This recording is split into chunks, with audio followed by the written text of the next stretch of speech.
Michael, there's one thing to being fabulously crazy, which we all like, but clinically crazy is something else. And when it comes to your Oscar predictions, you have something for Best Picture that 24 out of the 28 experts at GoldDerby disagree with you with. Would you please explain yourself?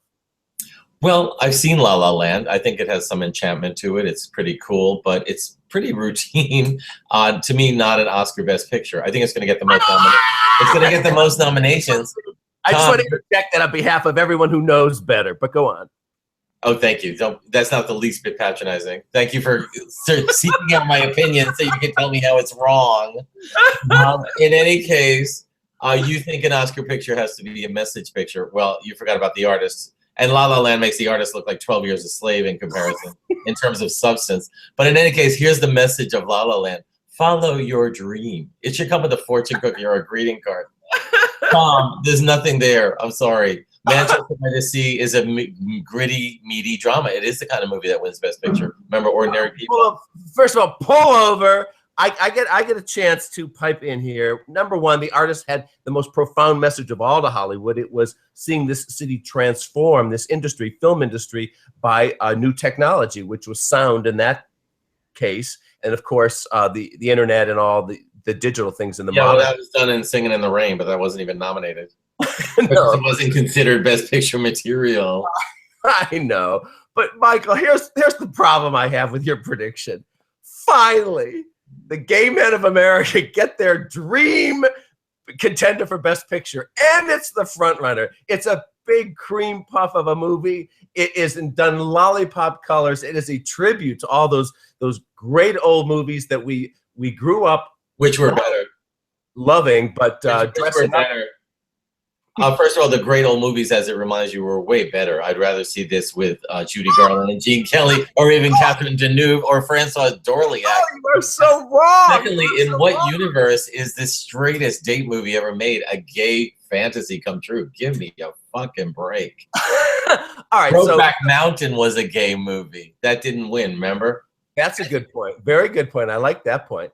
Especially since that year you and I saw Crash together in a theater Times Square, and then I remember you getting on your bicycle and riding home after that in this dark thing, and I went, "Oh, what? That is a brave journalist." But I'm brave to come on this podcast. But in any case, I liked Crash, and it was a movie about bigotry, so I wasn't that offended that Brokeback didn't win. But in this case, Manchester to me is a meteor film. Meteor? What is meaty about it? It's just a will you take this kid in because your brother died movie. Well, remember Ordinary People? I mean, movies about family dramas that seem insignificant tend to resonate when done well, as in this case. However, you people don't have Manchester being nominated for editing, and doesn't Best Picture have to be up for editing? Isn't that a rule? Yes. Well, that could be a problem. In any case, let's not forget, Tom, last year, what were you running through the streets screaming that Ridley Scott was going to win director? He wasn't nominated. That Aaron Sorkin was going to win screenplay. He wasn't nominated. You're wrong all the time. And I listened to you, so I'm wrong too. This time I'm going to go my own way, march my own drum, and I'm going to be right. And last year I freaked everyone out by constantly going back and forth between Revenant and Spotlight and Big Short, and then back to Revenant, back to Spotlight. I should have just stuck with Spotlight, which was my original choice. So I'm sticking with Manchester by the Sea. Maybe. All right. Here is your one minority prediction of yours that I not only absolutely agree with, but I'm actively rooting for, and it is the next win by Natalie Portman. Yes. First, you tell me why you think she's going to win. First of all, biopics do very well in the acting categories. It's time for Natalie to get a second one. She nails the accent. She doesn't look like Jackie Kennedy, but she convinces you that she is Jackie Kennedy. It's an artistically done film. I think it's contrived because she's always talking to, a reporter or a priest or Bobby Kennedy. And by the way, this is a great year for Bobby Kennedy and Life magazine for some reason. Let's not forget Loving. But Natalie kind of captures the spirit of it in a very artfully done film, which is kind of very beautiful. It's a work of art. I wouldn't want to see it again, but it's a work of art. No, it's my second favorite movie of the year. I'm thrilled that you're giving it this respect here in a serious way, because this movie deserves it. This isn't your Lifetime biopic. This is a very honest, brutally honest. It is, and it shines a light on what was a pretty loveless marriage, and it's really about myth versus reality. It's Camelot versus the reality of the Kennedy family clan. Now, Michael, you do not have Amy Adams on your list. Now, is that because you love the dear girl and you don't want her to be at 6 losses alongside with Glenn Close? And that is the reason I don't want her to be Deborah Carr. I love Amy so much that I want to protect her from that horrible. I felt that. Most of Amy's nominations are for supporting. In this case, I ripped Nocturnal Animals out of the DVD. I could not take one more second of it. Did you like it? I actually did. I saw it at the Toronto Film Festival, and okay, I'm gonna give it another chance. I love Tom Ford's other film, but not this one. But Arrival, I thought was fascinating, and it was one of the best Abbott and Costello films I've seen in a long time. Oh my God! Oh. And I like Amy. I like that she was kind of cast against type there, because someone said to me, "Oh, she wasn't skinny enough. A woman that possessed should not eat." And I was like, "That's ridiculous. That's just encouraging eating disorders." Who do you hang out with? That these are your conversations? People like you. Okay. But I'm not putting Amy because I think Annette Bening deserves it for 20th Century Women. As far, so I think Meryl, Ruth Negga, Natalie, and Emma Stone are pretty much locks. How deep should gay men be in mourning when our divas like Annette Bening have not won? She's lost 4 times, and we take this. Those of us who take our Oscars seriously take this stuff seriously. The fact that Kate Winslet hasn't won, and we finally rally behind her, is Annette Bening is one of these cases. How deeply should we? Does this require a funeral wreath on the front door, or a little black veil, or should we just soldier through? I have a picture of Hilary Swank on my wall as a sort of talisman, because Annette lost twice to Hilary Swank. But I think Annette certainly deserves it. I don't want her to be the next Deborah Carr. It's the worst plight imaginable. You're just honored, but you're not honored with a capital H. And Annette's going to get it one day, let's face it. She has a trans son. She has Warren Beatty as a husband, and she's a terrific actress, and she did a beautiful job in this movie. She's also an officer of the Motion Picture Academy. She's on the board of governors. I'm pretty sure she's head of the actors branch. Well, maybe she could dip into the votes and do some tampering. It hasn't helped Tom Hanks in recent years. That poor guy can't get in. He's not popular with the Academy lately, and I had him originally being nominated for Sully, but now I don't think that's happening. He's back on the board of governors, I think. So there's some bizarre thing that's out of whack with his followers over there. So what else should we talk about here? But so why not? It's a great year for Black Lives Matter. Let's face it, Tom. Remember last year when they couldn't even think, we can't think of anybody black to nominate. Yeah, right. Well, this year there are going to be at least 5 acting nominees who are black. We have Fences, Loving, Moonlight, and Hidden Figures. There's so much African-American presence, and they're all terrific films. Some more than others. I actually love Fences. I watched it last night, and I thought they did a powerful job. Denzel did a great job directing, and it's almost too slavishly theatrical in a way. It almost suffers from being too reverential. But the screenplay was written by August Wilson himself years ago, before he died, obviously. And I thought the performances by Denzel and Viola Davis were powerful. And I have Viola beating Michelle Williams for supporting, which, first of all, is absurd. Viola is the leading actress. I know. She won the Tony for leading actress. For the same role. But she won. Let's explain now that you've introduced the subject here. She won because her name was above the title, and that was the rule. That was the Tony rule at the time. When that role won the Tony, originally it was, of course, supporting / feature. But that was because of the dumb rule back then that if you were below the title, you weren't the lead. Mary Alice was the lead in the original, but she won supporting. It's the leading female role in the movie. Yes. And there was no way around that. Viola supposedly chose herself to be supporting. Maybe she didn't want to go against Natalie and Emma. But in any case, also, she might remember when she lost to Meryl Streep for Iron Lady for really what was a supporting role in The Help. The lead of that was Emma Stone. Viola, they put up for lead, as you recall, for The Help, even though it was not a leading role. No, I absolutely agree. So now she's switching it around, and she has a leading role, and she's going up for supporting. In any case, I think the role is obviously meatier and more substantive than Michelle Williams' part, which boils down to like one scene and some other stuff. If La La Land wins Best Picture,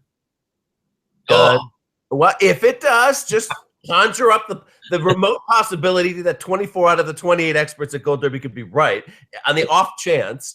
if that were to happen, and how do you size up Best Actress race then? Because obviously that hikes Emma Stone's odds, right?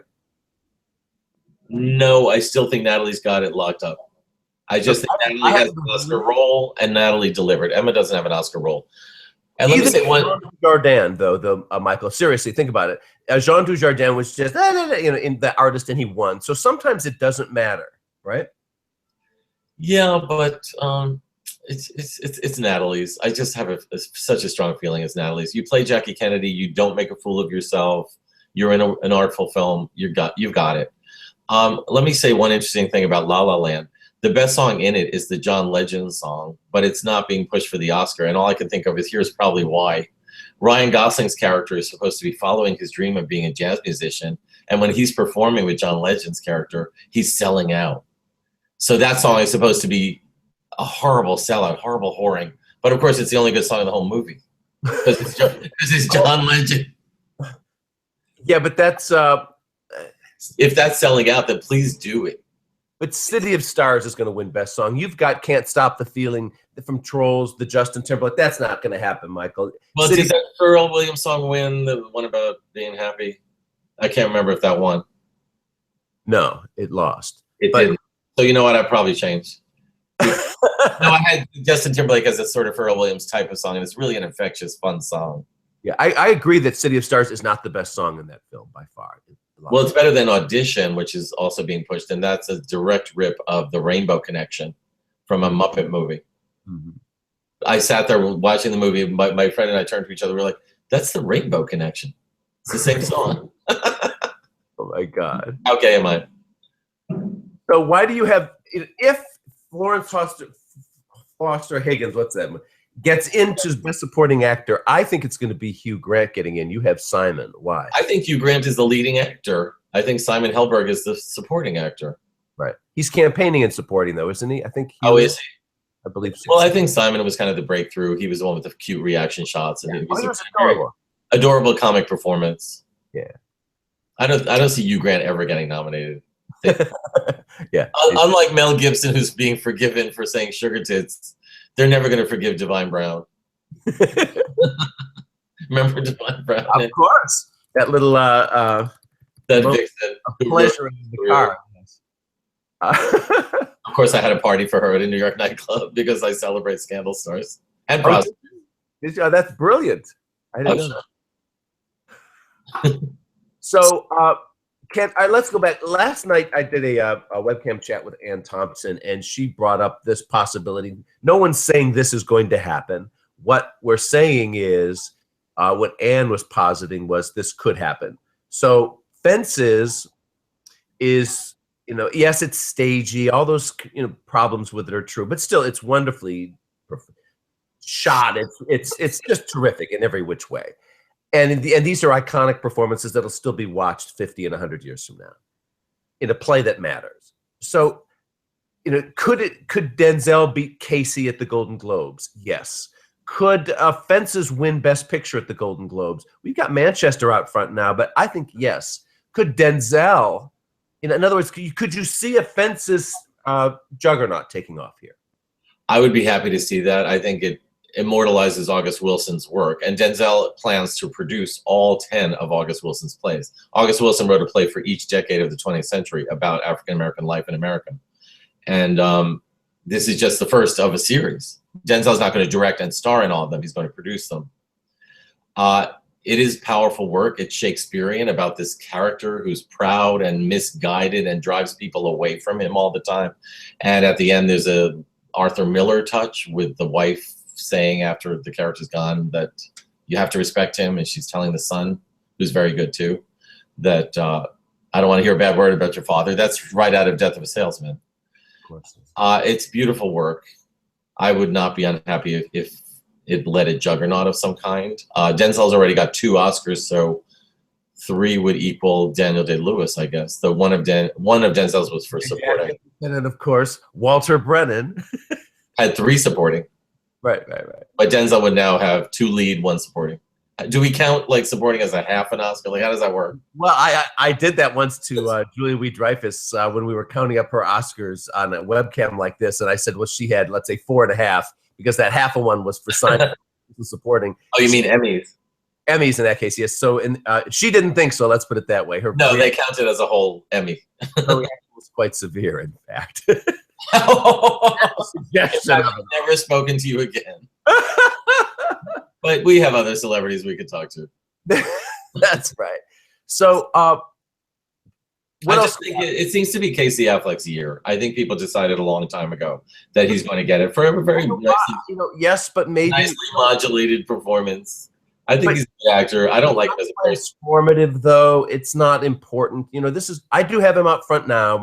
I do too. But I'm trying to think of a good example. There are actually tons of them of where these stars dominate all of the early awards, and then boom, Denzel wins for Training Day at the end, kind of thing.